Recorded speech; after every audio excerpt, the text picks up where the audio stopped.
What is something out of your comfort zone that you did or tried that you learned you actually enjoyed?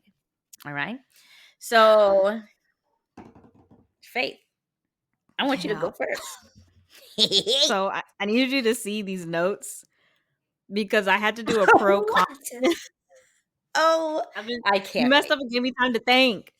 So okay, Okay, go ahead. Oh I'll Lord. start with my main idea and then I'll diverge. Okay. So the thing that I tried that I didn't think that I would like, but ended up really enjoying it, nuance there, was visiting West Virginia. Okay. So Nicole, Okay. you know about this trip, but there's Yeah. some pieces that you might not. I feel like you know what. I don't know. Let me know if there's something that you're like, that's a Okay. Because surprise. you definitely told me some things. Yeah. Okay. So I have very complex feelings about mission trips.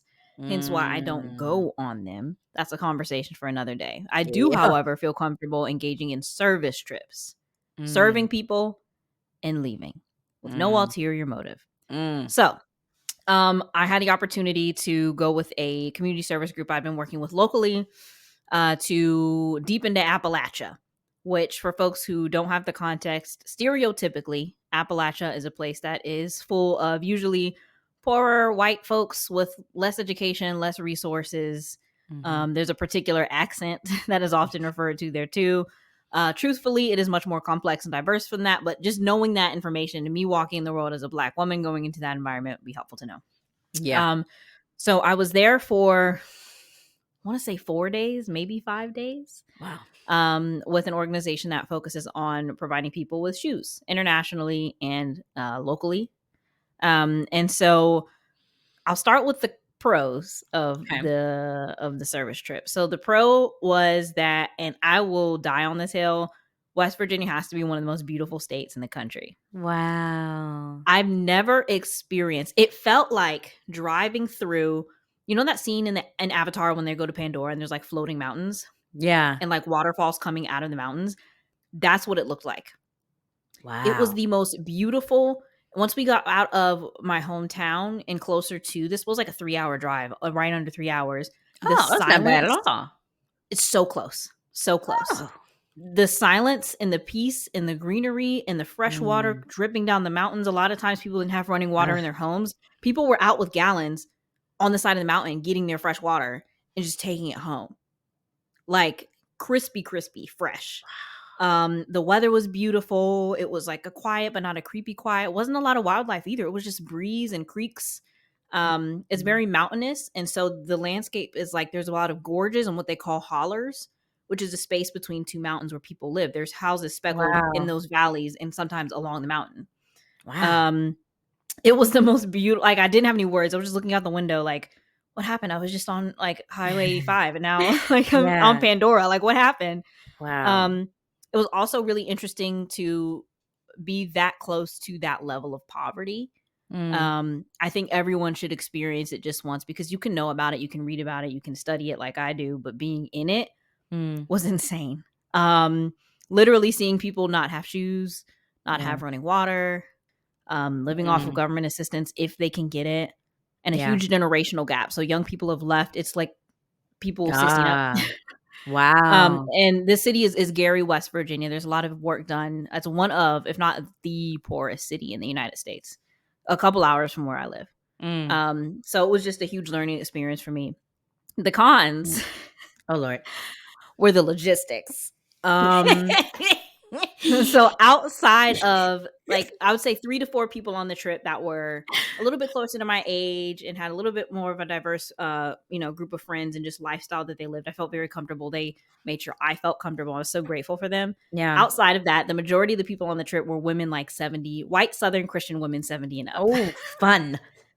So the microaggressions were microaggressing with no malicious intent, but still something I had to navigate and deal with. The place where we stayed was an abandoned high school That's right. that had been turned into lodging for folks who come through and do service trips. And y'all, but the place had to have been haunted. I'm talking like it's one of those old high schools from like the 1920s where it's all one giant building, multi-floor, all brick, kind of looks like a castle. and just a giant stairwell and the initial entrance, and then just hallways, hallways. Oh no. So we stayed in one. We Nope. stayed in one of the rooms. Nope. I I was wanna hearing go there. sounds. Somebody was up there riding I around was on a seeing tricycle. figures. I was hearing footsteps. I was hearing voices. Little bell. Nicole, Clink, clink, clink, clink. There's somebody riding around on a Nicole, tricycle, little kid. Nicole. I saw all the things. Right? There was paint peeling off the walls. There had to have been lead in the area. There had to have been lead No. because this is an old construction, and I'm with Asbestos. a lot of women who are much older than me. So I'm Mm. seeing their health decline night by night. Stop playing Night by with me, night. bruh. We slept in a giant room of bunk beds, like metal frame bunk beds, like one bathroom. It was a lot. Like I literally at the beginning of every morning, I'd wake up before the sun, too scared to move, because I've seen things. So I have to wait till sunrise to get up and then go to the bathroom. And I want to be respectful of my elders because usually they need to go more urgently. So I try to be in and out, and be up early.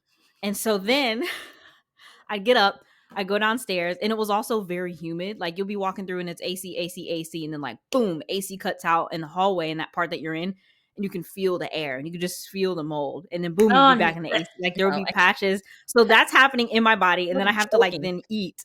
And I have to eat because I'm gonna be on pit and pat outside all day and I'm not gonna pass out. So then we eat, we do like a morning devotional, a prayer, and then we go out and serve.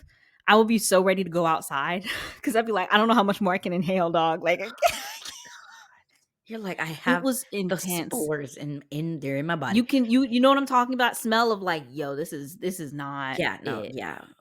What And okay, just trying to be so respectful. what vehicle did y'all arrive in? Was it like a bus?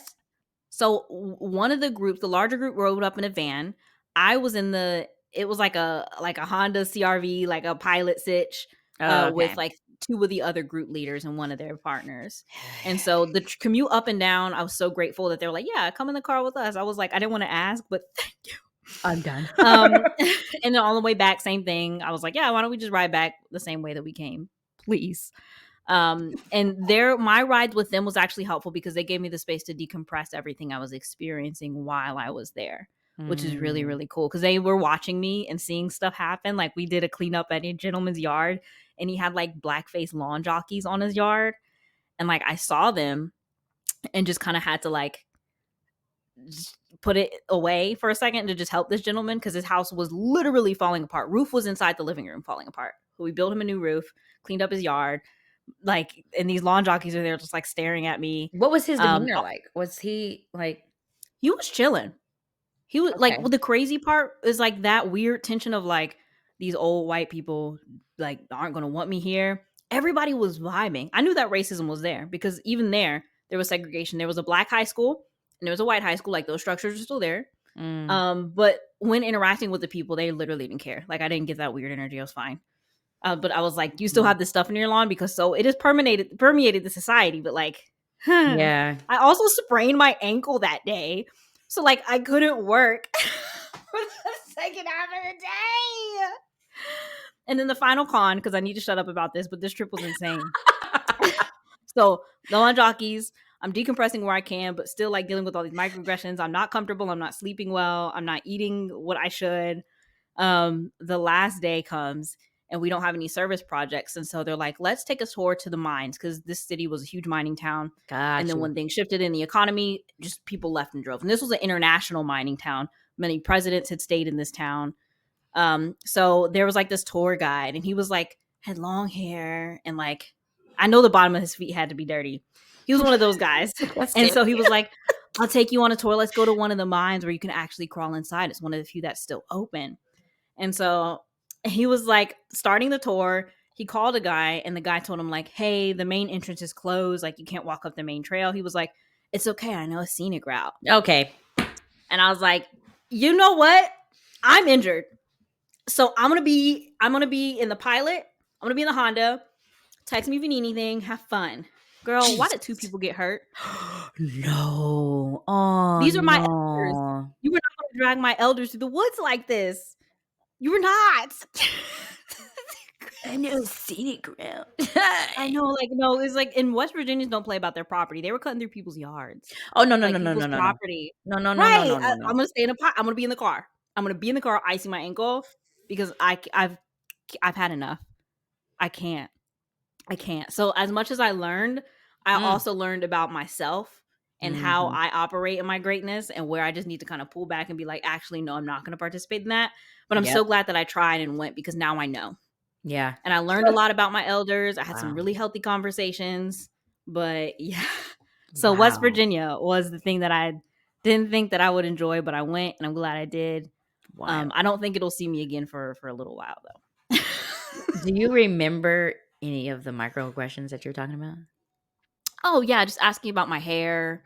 I was really young and people like asking if I had kids already, which was kind of like a weird thing. And just the general surprise at how I carry myself, the references that I know, how educated I am, and just the Mm, an, a different variations of being like, "Oh, you're so smart." Just yeah. a lot of that, and it's like, "Oof," or "Oh, how do you know about that?" Or like, "Oh, I didn't know that you." Just a lot of that. And when you're like in this group and depending on each other for survival, Like, so there you is no can't space, you can't have any type of conflict. You can't say and you're yeah. staying in a haunted castle, there's no mental break. Ah, You gotta stick with the group. So Ay, ay, ay. but yeah, no, a lovely time of learning, but Wow. I think that's it for me for a while. That was a good one. Yay.